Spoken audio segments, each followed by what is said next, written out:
Hello students, welcome to Josh telegraph GSC. আর আজকে চলে এসেছি আমি তোমাদের অতি পরিচিত দীপক স্যার। তো প্রথমে একটা ক্লাসটা শুরু হওয়ার আগে একটা কথা বলি, যেমনটা তোমাদের আমি কথা দিয়েছিলাম বা আমরা প্রত্যেকটা ফ্যাকাল্টি যেটা বলেছিলাম যে আমরা খুবই শীঘ্রই তোমাদের কাছে নতুন একটা ইউটিউব চ্যানেল নিয়ে হাজির হব। তো এটা বলে আমি খুবই গর্বিত বোধ করছি, আমরা কিন্তু সেই কাজটা করে দেখিয়েছি এবং নিয়ে এসেছি তোমাদের জন্য নতুন একটা ইউটিউব চ্যানেল জিএসসি ডিজিটাল। এবং এই চ্যানেল তোমরা আমাদের প্রত্যেকটা ফ্যাকাল্টির যে ইউটিউব ভিডিওগুলো রয়েছে সব দেখতে পাবে। তো তোমাদেরকে রিকোয়েস্ট করব, তোমরা ভিডিওটা দেখে অবশ্যই তোমরা কমেন্ট করে জানাবে, লাইক করবে এবং চ্যানেলটাকে শেয়ার করে দেবে প্রত্যেকটা তোমাদের আত্মীয় পরিজন বা বন্ধু বান্ধবদের। আর অবশ্যই নিজেরাও কিন্তু সাবস্ক্রাইব করতে ভুলবে না কিন্তু। তো আমি দীর্ঘায়িত না করে আমি ক্লাসে ঢুকে পড়ি। তো দেখো, আজকের ক্লাসে দেখতেই পাচ্ছি যে আজকে আমি সোলার সিস্টেম তোমাদের পড়াবো। দেখো, আমাদের মহাজাগতিক কিছু ঘটনাবলী রয়েছে যেগুলো হয়তো আমরা প্রত্যেকদিন হয়তো দেখছি বা নিউজ পেপারে পড়ছি বা শুনেছি, কিন্তু তার যে ডিটেলস গুলো আমরা জানি না। তো এরকম কয়েকটা গুরুত্বপূর্ণ মহাজাগতিক বিষয় নিয়েই কিন্তু আজকে আমি আলোকপাত করব। তো দেখে নিই আজকে আমাদের কন্টেন্টে ফার্স্টে কোন টপিক রয়েছে। দেখো, আজকে মূলত আমরা আলোচনা করব aphelion, perihelion, apogee, perigee, supermoon, red moon বা blood moon, blue moon, solar and lunar eclipse, আর হচ্ছে different phases of solar eclipse. তাহলে আমি দেখি ফার্স্ট স্লাইডে কি দিয়েছে। দেখো, ফার্স্ট স্লাইডে রয়েছে অ্যাপিহেলিয়ান অ্যান্ড পেরিহেলিয়ান। তো দেখো, যারা আমার রেগুলার ক্লাসটা করো তারা অবশ্যই জানো আমি ক্লাসে করিয়েছি অ্যাপিহেলিয়ান বা পেরিহেলিয়ান। আর যারা জানো না তারা নতুন করে একটু শিখে নাও অ্যাপিহেলিয়ান বা পেরিহেলিয়ান কি। এর বাংলাটা কিন্তু আমরা জানি, এর বাংলা হচ্ছে অনুসুর আর অপসুর।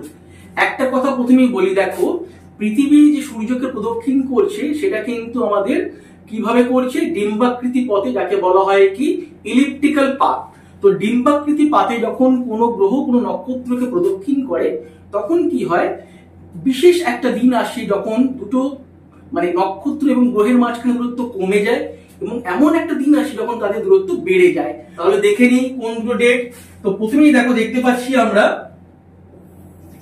জানুয়ারি পেরিহেলিয়ান আর এখানে দেখছি জুলাই অ্যাপিহেলিয়ান। তো এই যে পাথটা দেখো, এই পাথটা মূলত দেখো এটাকে বলা হয় ইলিপ্টিক্যাল পাথ। তাহলে পৃথিবী যদি সূর্যকে প্রদক্ষিণ করে কোন পাথে করে, তাহলে এটা যদি বলা হয় পরীক্ষার প্রশ্ন আসে তাহলে কি হবে উত্তর,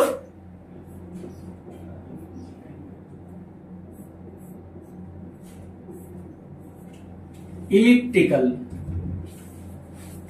তাহলে এই ইলিপ্টিক্যাল পাথে সূর্যকে পৃথিবী প্রদক্ষিণ করছে। এর মধ্যে ৩রা জানুয়ারি এই দিনটিতে পৃথিবী এবং সূর্যের মাঝের দূরত্ব সব থেকে কম হয়, আর ৪ঠা জুলাই পৃথিবী এবং সূর্যের মাঝের দূরত্ব সব থেকে বেশি হয়। তাহলে ৩রা জানুয়ারি যেটা, সেই দিনটাকে বলা হয় কি অনুসুর, আর ৪ঠা জুলাই যেটা, সেই দিনটাকে বলা হয় অপসুর। তাহলে দেখে নিই, এই যে জায়গাটা জানুয়ারি পেরিহেলিয়ান মানে হচ্ছে জানুয়ারি, 3rd জানুয়ারি হচ্ছে আমাদের কি অনুসুর, আর জুলাই পেরিহেলিয়ান মানে হচ্ছে কি 4th জুলাই, এটা হচ্ছে অপসুর। এবারে দুটো ডিস্টেন্স দেখে নাও। তাহলে আমরা দেখতে পাচ্ছি ৩রা জানুয়ারি পৃথিবী এবং সূর্যের মাঝের দূরত্ব কত হচ্ছে 147.1 মিলিয়ন কিলোমিটার, মানে 14,70,00,000 কিলোমিটার দূরত্ব।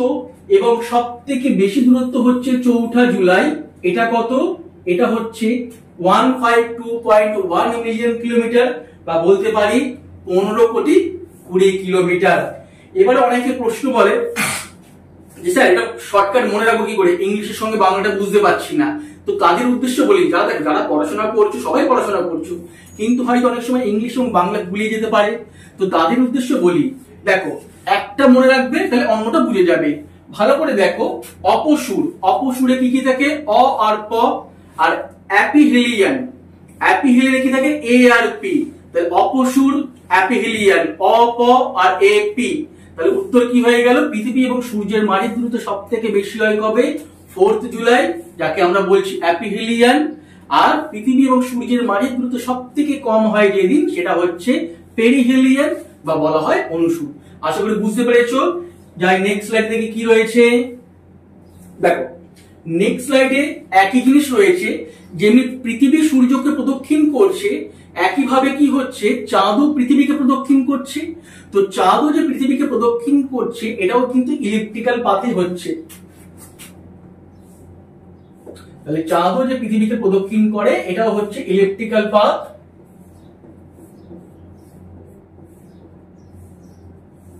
তাহলে এই ইলিপ্টিক্যাল পাথে প্রদক্ষিণ করার জন্য কি হচ্ছে, এমন একটা দিন আসে যখন চাঁদ ও পৃথিবীর দূরত্ব সব থেকে বেশি হয় এবং চাঁদ ও পৃথিবীর দূরত্ব একদিন কম হয়, কিন্তু এটার কোনো পার্টিকুলার ডেট নেই। তার কারণ কি, আমরা জানি যেটা লুনার ইয়ার হয়, লুনার ইয়ার কিন্তু হয় প্রায় 29 দিনে। তার মানে প্রত্যেক এক মাসে কি হয়, চাঁদ পৃথিবীকে প্রদক্ষিণ করে। তো তারপরে যদি আমরা প্রত্যেকটা ডেট ধরি তাহলে কি হবে, এই আমাদের অ্যাপোজি এবং পেরিজি। অ্যাপোজি কাকে বলছে, পৃথিবী এবং পৃথিবী এবং চাঁদের মাঝে যে দূরত্ব বেড়ে যায় তাকে বলছে অ্যাপোজি, এবং পৃথিবী এবং চাঁদের দূরত্ব যখন কমে যায় তাকে বলা হয় পেরিজি। এর পার্টিকুলার কোনো ডেট নেই, তার কারণ কি লুনার ইয়ার 29 দিনে হয়। 29 দিনে চাঁদ একবার পৃথিবীকে প্রদক্ষিণ করে। যদি আমরা ডেট বার করতে যাই দেখবো 12 মাসে প্রায় আমাদের 24 থেকে 25 খানা ডেট চলে আসছে। তাই এটা ডেট মাথায় রাখতে হবে না, শুধু মাথায় রাখবে কি দূরে হলে অ্যাপোজি, কাছে হলে পেরিজি। আর এখানে দেখতেই পাচ্ছ যে যখন দূরত্ব কমে যায় তখন কত হয়, তখন হয়ে যায় হচ্ছে 3,63,000 কিলোমিটার। দূরত্ব কমে গেলে মানে বলছে পেরিজিতে। আর দূরত্ব যখন বেড়ে যায় তখন সেই দূরত্ব কত হয়ে যাচ্ছে, সেই দূরত্ব হচ্ছে 4,05,000 কিলোমিটার। এবং আমরা বস্তুত জানি যখন পৃথিবী এবং চাঁদের দূরত্ব বেড়ে যাবে তখন চাঁদটাকে একটু ছোট দেখবো আমরা। আবার পৃথিবী এবং চাঁদের দূরত্ব যখন কমে যাবে তখন আমরা অনেক সময় কি দেখি, চাঁদটা একটা বড় হয়ে গেছে। আচ্ছা, চাঁদ কি বড় হতে পারে? চাঁদের যে মাস এটা কোনোদিনই বাড়বে না, কিন্তু কি হয় যখনই দেখবো চাঁদ কাছাকাছি চলে আসে সেই সময়টা কি হয়, চাঁদের যে তোমার আকৃতি বা আয়তনটা অনেকটাই বেড়ে যায়। তাহলে পৃথিবী চাঁদের দূরত্ব যখন বেড়ে যায় তাকে বলা হয় অ্যাপোজি, আর পৃথিবী চাঁদের দূরত্ব যখন কমে যায় তাকে বলা হয় পেরিজি। আশা করি বুঝতে পেরেছো। দেখি নেক্সট স্লাইডে কি রয়েছে। দেখো এই ঘটনাগুলো খুবই ইন্টারেস্টিং। যখন আমিও ছোট ছিলাম তখন যখন শুনতাম, এগুলো খবরে শুনতাম বা পেপারে দেখতাম, বা আমাদের আশেপাশে যত গুরুজনেরা রয়েছে বা বাবা মা যখন কথা বলতো, অনেক সময় বলতো দেখ চাঁদটা কেমন লাল হয়ে গেছে, বা চাঁদটা দেখ একটু বড় হয়ে গেছে, বা চাঁদটাকে দেখ একটু নীল দেখাচ্ছে।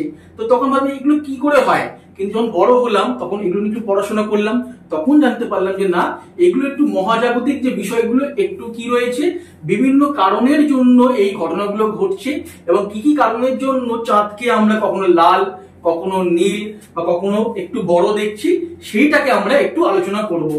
তাহলে প্রথমে দেখি, প্রথমে বলছে সুপারমুন। দেখো সুপারমুন মানে কি, যখন চাঁদের আকৃতি তার নর্মাল যে আকৃতি থাকে তার থেকে বেড়ে যায় তখন তাকে বলা হয় সুপারমুন। তো দেখো নর্মালি চাঁদের যে আকৃতি রয়েছে তার থেকে যখন কি হয় 14% চাঁদের আকৃতি বেড়ে যাচ্ছে। তাহলে দেখো বাঁ দিকে আমরা দেখতে পাচ্ছি এই চাঁদটা, এটা একটু ছোট, আর এই পারে দেখছি আমরা চাঁদটা একটু বড়।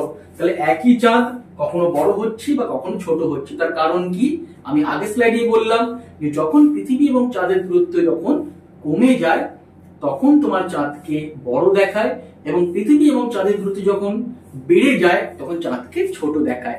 তাহলে যখনই আমাদের কি বলেছিলাম, চাঁদ ও পৃথিবীর দূরত্ব কমে যায় তাকে বলা হয় পেরিজি।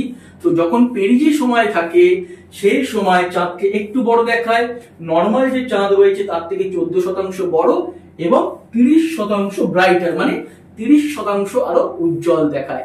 তাহলে এবার থেকে যখনই তোমরা চাঁদ দেখবে, চাঁদকে বড় দেখছো, তাহলে বুঝতে পারবে সেই দিনটাই হচ্ছে কি পেরিজি। তাহলে এটা যে জানলে, এটা আশা করি তোমরা আশেপাশে যে বন্ধু বান্ধব বা ছোটরা রয়েছে তাদেরকে তোমরা জানিয়ে দেবে। দেখি নেক্সট স্লাইডে কি রয়েছে। নেক্সট স্লাইডে রয়েছে ব্লু মুন। আচ্ছা, ব্লু মুন নামটা ব্লু থাকলেও কিন্তু এটা কখনোই নীল হয় না।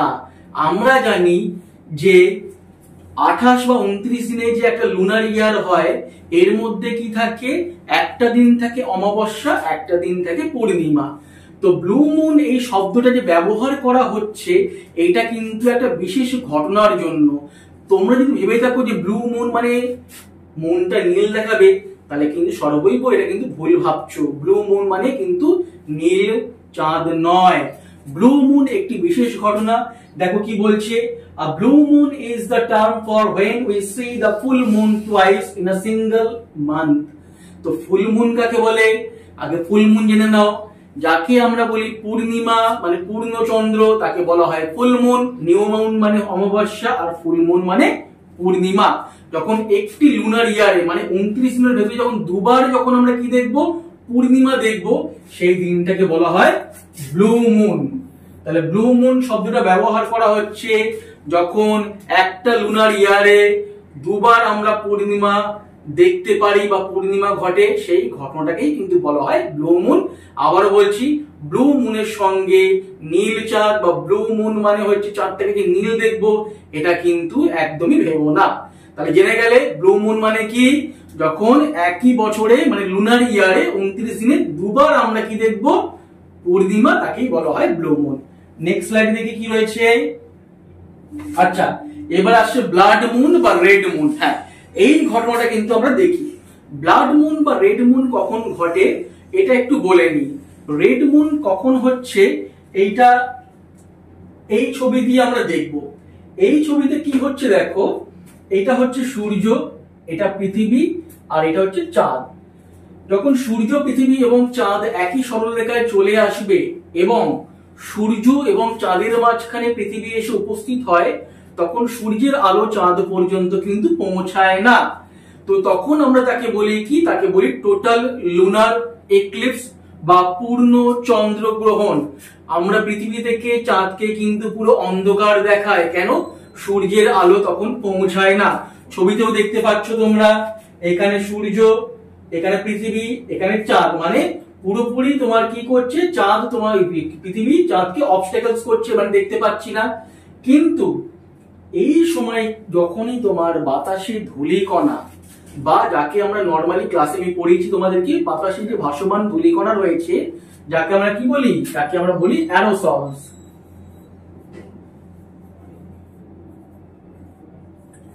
তাহলে পৃথিবীর বায়ুমণ্ডলে যে অ্যারোসলস গুলো ভাসমান রয়েছে বা ধূলিকণা গুলো রয়েছে, অনেক সময় কি হয়, যখন পূর্ণ চন্দ্রগ্রহণ হয় তখন সেই ভাসমান ধূলিকণার সাথে সূর্যের আলো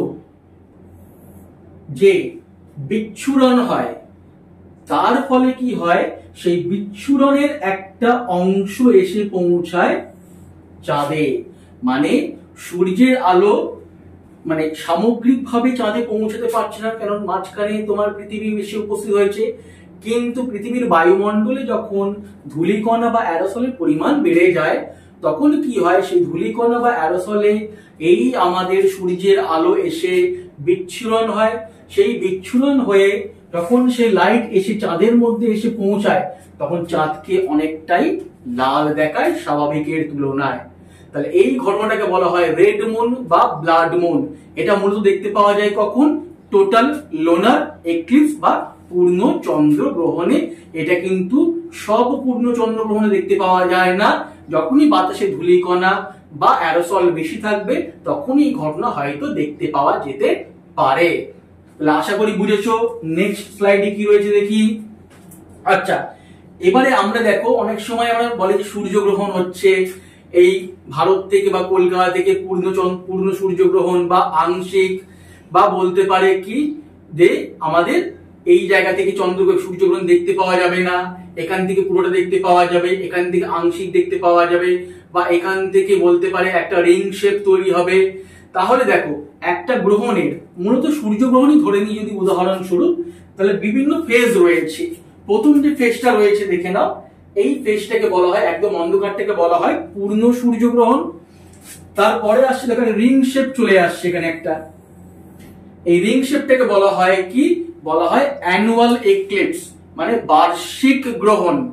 আর একদম ডান দিকে রয়েছে দেখো, সূর্যের একটা অংশ দেখা যাচ্ছে আর একটা অংশ দেখা যাচ্ছে না, এইটাকে বলা হয় আংশিক সূর্যগ্রহণ। তাহলে ইংলিশ টার্মগুলো কি কি রয়েছে দেখে নি। এইটাকে বলা হয় পার্শিয়াল,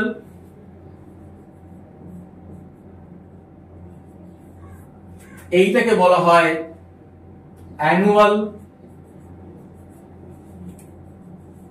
আর এইটাকে বলা হয় টোটাল। বা যারা আমার ক্লাস করেছো তারা অবশ্যই জানো যে টোটাল ইক্লিপস হয় তার আরো একটা নাম রয়েছে, তাকে বলা হয়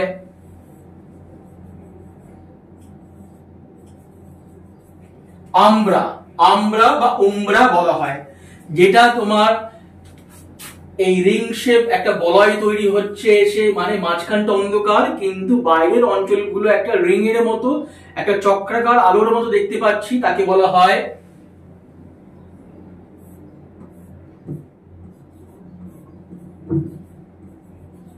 অ্যান্টাম্ব্রা। আর যখন একটা পার্শিয়াল মানে একটা অঞ্চলে শুধুমাত্র আমরা সূর্যকে দেখতে পাচ্ছি আর বাকি অংশটা ভিজিবল হচ্ছে না, মানে অর্ধচন্দ্রাকৃতির মতো যে অংশটা, তাকে বলা হয় কি, বলা হয় পেনাম্ব্রা।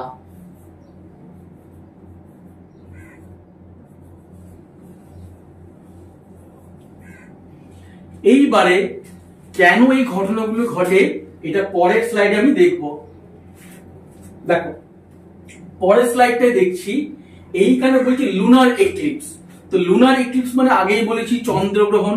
তো চন্দ্রগ্রহণ তখনই হবে যখন আমাদের পৃথিবী, সূর্য এবং চাঁদ একই সরল রেখায় চলে আসবে 180 ডিগ্রিতে। তখন কি হবে, যখন পৃথিবী সূর্য এবং চাঁদের মাঝখানে আসবে তখন সূর্যের আলো চাঁদ পর্যন্ত পৌঁছাবে না, পৃথিবী দ্বারাই কি হবে প্রতিহত হয়ে আবার ফিরে যাবে। এই সময় চাঁদের এই যে জায়গাটা, পৃথিবীর এই সকল জায়গা থেকে যদি আমরা দেখি, এখান থেকে কিন্তু একটা ডার্ক শ্যাডো পড়বে কোথায়, চাঁদের ওপরে। কারণ এই জায়গা থেকে কিন্তু কোনো লাইট রিফ্লেক্ট চাঁদের উপর হবে না। তার ফলে কি হয়, তার ফলে চাঁদকে আমরা কি দেখবো, একদম অন্ধকার। আর এই ফেজটাকে বলেছিলাম কি, একদম যখন অন্ধকার হয়ে যাবে চাঁদ বা সূর্য, সেই ঘটনাটাকে বলা হয় কি, বলা হয় টোটাল লুনার এক্লিপস। আর এই যে বাইরের অংশগুলো দেখতে পাচ্ছি ট্রায়াঙ্গেলের মতো হয়ে আছে, এই বাইরের অংশগুলো থেকে সূর্যের আলো কিছুটা চাঁদের উপরে এসে পড়ে।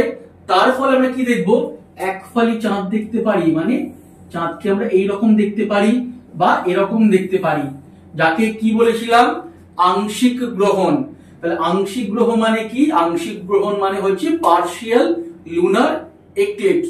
তার মানে এই মাঝখানে যে ডার্ক শ্যাডো গুলো পড়বে চাঁদের উপরে, তার ফলে এটাকে বলছি আমরা কি, টোটাল লুনার এক্লিপস। মানে এই জায়গাগুলো থেকে দেখতে পাবো কি, পূর্ণ চন্দ্রগ্রহণ, এবং এই জায়গাগুলো থেকে আমরা কি দেখতে পাচ্ছি, আংশিক চন্দ্রগ্রহণ। তো আশা করি বোঝাতে পেরেছি। নেক্সট স্লাইডে দেখি, নেক্সট স্লাইডে দিয়েছে হচ্ছে চাঁদ চলে এসছে পৃথিবী এবং সূর্যের মাঝে। তাহলে পৃথিবী এবং সূর্যের মাঝে যখন চাঁদ চলে আসে তখন কি হয়, চাঁদ এসে সূর্যকে ঢেকে দেয়। এবারে দেখতে হবে সেই বিশেষ দিনটিতে পৃথিবী এবং চাঁদের মাঝখানে দূরত্ব কেমন রয়েছে। যখন চাঁদ এসে পৃথিবী এবং সূর্যের মাঝখানে উপস্থিত হয় এবং সেই দিনটি যদি আমাদের হয়ে যায় পেরিজি। পেরিজি মানে কি, যে দিনটিতে চাঁদ পৃথিবীর একদম কাছে চলে আসে। আর বলেছিলাম কি, এই দিনটাকে বলা হয় সুপারমুন ডে। সুপারমুন ডেতে চাঁদ একটু বড় হয়ে যায়। একটু বড় হয়ে যাওয়ার ফলে কি হয়, এই ছবিটা একটু বড় হয়ে যাওয়ার ফলে চাঁদ পুরোপুরি সূর্যকে ঢেকে দেয়। তাহলে চাঁদ যখন বড় হয়ে যাচ্ছে, তার যে অ্যাভারেজ যে তার হচ্ছে বলতে পারি ডাইমেনশন রয়েছে তার থেকে, সেই ঘটনাটাকে বলা হয় সুপারমুন। তো সুপারমুন যখনই হবে, যখনই পৃথিবী এবং চাঁদের দূরত্ব কমে যাবে, সেই দিনটিতে কি হয়, চাঁদ এসে সূর্যকে পুরো ঢেকে দেয়। তাহলে সেই দিনটা কি দেখতে পাবো আমরা, total solar eclipse. Total solar eclipse দেখতে গেলে কি হতে হবে, পৃথিবী এবং চাঁদের দূরত্ব একদম কম হতে হবে এবং তিনটিকে একই সরল রেখায় আসতে হবে। আর আরো একটা ঘটনা ঘটে, সেটা কি ঘটনা, সেটা হচ্ছে এই যে রিং শেপ। তাহলে দেখো রিং শেপ মানে কি, মাঝখানটা পুরো অন্ধকার কিন্তু বাইরের যে অঞ্চলগুলো রয়েছে সেগুলো কিন্তু আলোকিত হয়ে রয়েছে, মানে একটা রিং ফর্ম করে রয়েছে। আসলে মাঝখানটা অন্ধকার নয়, মাঝখানে এসে চাঁদ উপস্থিত হয়েছে, মানে সূর্যের ওই জায়গাটায় চাঁদ এসে পুরো ঢেকে দিয়েছে কিন্তু বাইরের জায়গাগুলো ঢাকতে পারেনি। তার মানে কি, নর্মাল যা চাঁদের সাইজ রয়েছে ওই দিনটিতে চাঁদের সাইজ একটু কমে গেছে, তাহলে বলো দেখি তো, চাঁদের সাইজ বলেছিলাম কোন দিনটিতে কমে? সেটা হচ্ছে আমাদের অ্যাপোজিতে। তাহলে অ্যাপোজিতে কি হয়? পৃথিবী ও চাঁদের দূরত্ব সব থেকে বেড়ে যায়, যেটা বলেছিলাম 4,05,000 কিলোমিটার।